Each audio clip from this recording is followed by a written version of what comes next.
Uma menina de 18 anos com queixa de compulsão alimentar.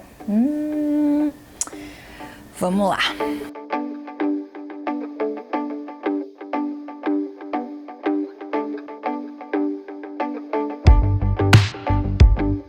Olá, meus queridos! Tudo bem? Sejam bem-vindos a mais um vídeo do quadro Estudo de Caso. Aproveita, já se inscreve, dá aquele like, ativa o sininho e corre para as minhas outras redes sociais, como o Instagram, por exemplo, que eu posto bastante conteúdo por lá. Esse vídeo, na verdade, faz parte de um quadro Estudo de Caso aqui no canal, que eu explico um pouquinho casos que já passaram por mim no consultório, além das minhas supervisões clínicas que eu também dou, tá? Se você é estudante de psicologia, seja muito bem-vindo, ou se você também é leigo no assunto, se você é cliente, se você consome conteúdo de psicologia, você vai adorar esse tipo de caso. Galera, esse estudo de caso, na verdade, é muito comum também em consultório. Compulsão alimentar.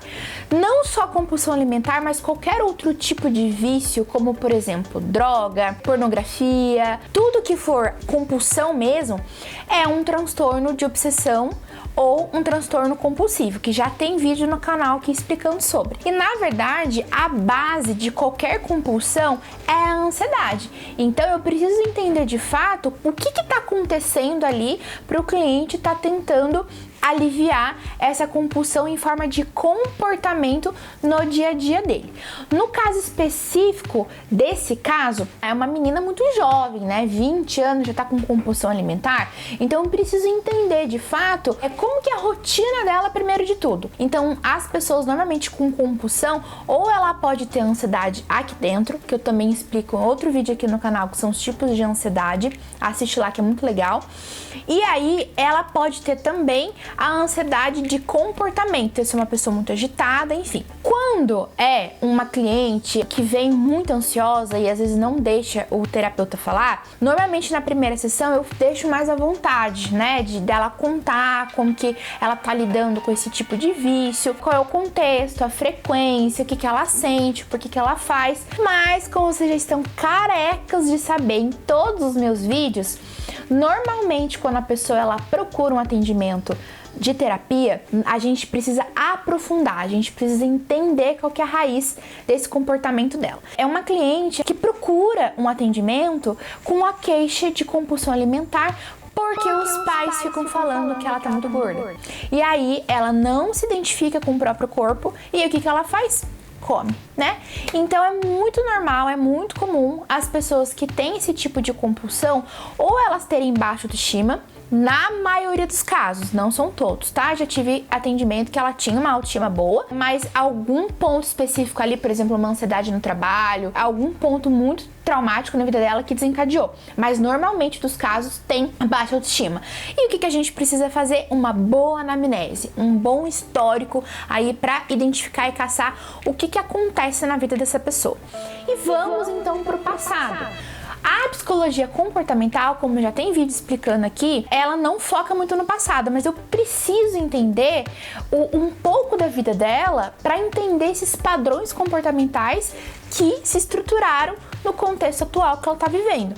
Então, como por exemplo, como é a relação dela com o próprio corpo, relacionamentos passados e atuais, como é a relação dela com a família, como é a relação dela com comida, dinheiro, rotina, amigos, estudos e profissão. É muita coisa pra gente analisar pra ver ali qual é o foco, porque pra pessoa ela consumir a comida, ela tem alguma coisa que não tá muito bem, certo? Então pode ser ausência de sexo, pode ser um relacionamento abusivo, pode ser uma estrutura familiar nada legal, pode ser baixa autoestima, pode ser depressão, pode ser alguma coisa no trabalho, no estudo. Então assim, cada caso é um caso. Então, no caso dessa cliente, foi muito interessante a gente identificar, porque ela já havia feito terapia uns anos atrás, a família também faz terapia, a mãe dela já havia feito terapia com foco em compulsão, então assim, eu vejo que já é um padrão que se repete.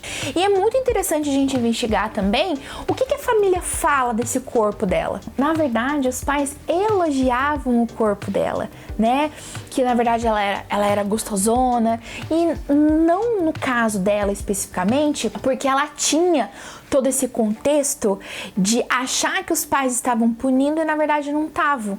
Então a gente precisa também analisar qual é a ótica do que ela recebe de feedback, porque já é um princípio muito importante para mim, porque pode ser que qualquer coisa que eu fale, ela tenha uma interpretação equivocada. Então tudo isso depende muito do contexto, da rotina, do que ela faz, se é uma cliente que faz as tarefas, se é uma cliente que eu solicito que ela traga alguma coisa. Por exemplo, no caso dessa cliente, eu solicitava muito para ela trazer fotos do passado. E era muito interessante também o fato que eu não achava ela gorda. Eu não achava que ela tinha, assim, um histórico muito abusivo dos pais, né? Então era muito interessante analisar o ponto de vista dela, como ela se vê com o próprio corpo, o que os namorados falavam, como os amigos dela veem. É uma pessoa que relata que tem uma vida social ativa e quando ela vai numa festa, as pessoas querem ficar com ela. Então a gente acaba, como terapeuta, a gente acaba percebendo que tem alguma coisa equivocada. Então, a compulsão alimentar vem de uma ansiedade. Então, talvez essa ansiedade venha no caso de construir uma família, de querer ser estável na profissão, de ver os pais já ganhando muito bem, donos da própria empresa, e ela ali começando com um curso que talvez não seja tão bem reconhecido assim pelos amigos e pela própria família. Então a gente sempre tem que entender cada caso muito único do porquê que essa pessoa procurou ajuda, por que será que não deu certo com os outros profissionais, ainda mais o terapeuta que tem o foco na FAP, que é a relação terapêutica. É muito importante ter esse vínculo, a cliente ou cliente se identificar, tá? E é muito comum também, gente, eu receber compulsão alimentar com queixa de mulheres, não de homens. Homens é mais comum receber compulsão em pornografia, em jogos como videogame, em compras, em serem impulsivos, agressivos. Agora, compulsão alimentar normalmente é a mulherada que procura ajuda. Alguns casos eu preciso solicitar que a família venha em atendimento, em sessões separadas, só com o pai, depois só com a mãe, depois com o pai e a mãe, até mesmo para identificar na sessão de orientação com essa família, sem a cliente, para ver como é o perfil dessa família, desses pais. A mãe é submissa, a mãe já é mais mandona, o pai é agressivo, como é a forma que os pais falam dessa cliente, com carinho, com amor, falam que ela é linda, maravilhosa, ou que ela precisa emagrecer, que ela não cuida do próprio corpo, que ela não faz atividade física, que o pai tá cansado de pagar academia e a filha não vai. Então, como é a forma que esses pais lidam e falam dessa menina em atendimento para mim? É muito raro eu fazer esse tipo de intervenção, de orientação com esses pais, mas às vezes é necessário. Normalmente eu faço quando a cliente solicita. Se eu vejo que essa família é muito desestruturada, eu preciso ver se é importante, faz parte do meu perfil eu querer e eu achar que é necessário a família ter mais intervenção clínica, tipo, eu orientar essa família a olhar para essa cliente com mais atenção, com mais carinho, com mais cuidado, ou é um perfil de família só para eu entender ali que pé que tá e eu ter que trabalhar com essa cliente a desvinculação. Tá certo falar desvinculação? Trabalhar a desvinculação dessa cliente com a família, porque às vezes pode ser uma família tóxica, abusiva. Então, como cada caso é muito único, já recebi, nossa, N casos no consultório de compulsão alimentar e nunca é igual. Porque para ela ir para comida, a gente não vai trabalhar de fato a comida em si, mas o que tá por trás. Depois que a gente fez todo esse processo, a gente leva tempo, viu? E aí depois a gente vai trabalhar com a comida. Mindfulness eating. O que é isso? É aplicar o mindfulness na comida. Então é ensinar para essa cliente o ato de comer saudável, é o comer com prazer. Então eu faço em consultório atendimento com essa cliente de fazer uma refeição, por exemplo, de comer alguma coisa, uma bala, um chocolate, uma fruta, um café, enfim. Então eu ensino essa cliente a como comer, degustando, sentindo textura, cheiro. Já é um processo mais pro final de terapia, porque ela já entendeu. Então eu trabalho dessa forma. Talvez tenha alguns clientes que chegam a desistir da terapia, porque eles querem uma coisa muito prática. Eu, Carolina, não trabalho dessa forma. Vocês não concordam comigo que o padrão comportamental já se instalou? Então, o processo de uma terapia, quando o cliente ele vem lá com a pontinha do iceberg, eu falo pra ele, olha, eu preciso entender primeiro como que você chegou aqui, que é muito simples, olha, compulsão alimentar a gente vai tratar com tal técnica e tal técnica. É uma maquiagem, é igual tomar uma medicação psiquiátrica e não fazer terapia, porque ela vai mascarar. A gente não entendeu por que ela chegou nesse caso.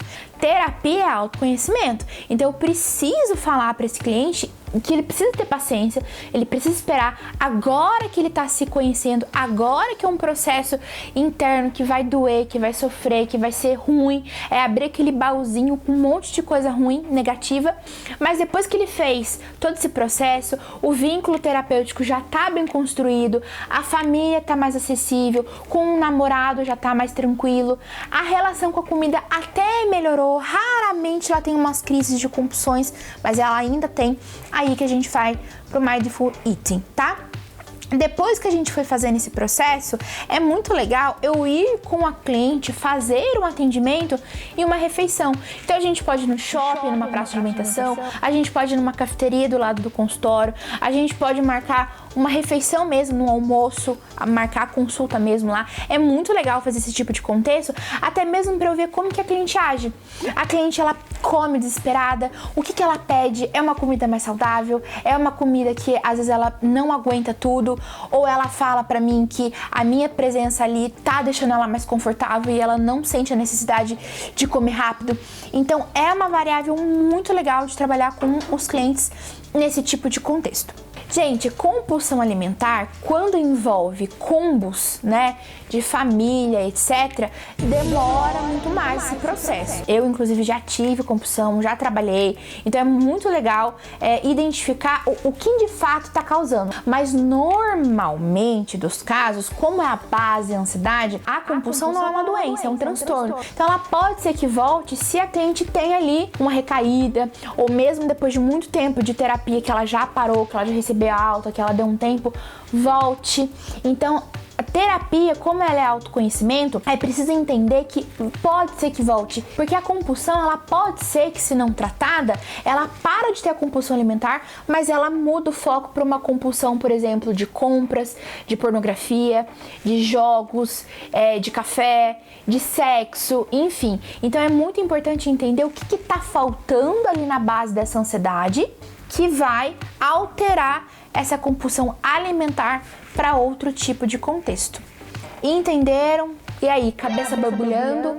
Se você é estudante de psicologia ou é formado na área, comenta aqui comigo se é um caso que você costuma atender em consultório, mas é sempre muito importante fazer supervisão clínica, porque até mesmo um supervisor ele vai conseguir te ajudar a entender de fato como é o tipo de contexto desse cliente ou desse paciente, e como o meu foco é a abordagem da relação terapêutica, eu preciso ser muito próxima para a cliente contar as coisas para mim, porque se ela me vê como uma hierarquia, se ela me vê como uma pessoa que vai punir, ela vai voltar a ter compulsão, ela vai comer e não vai me contar.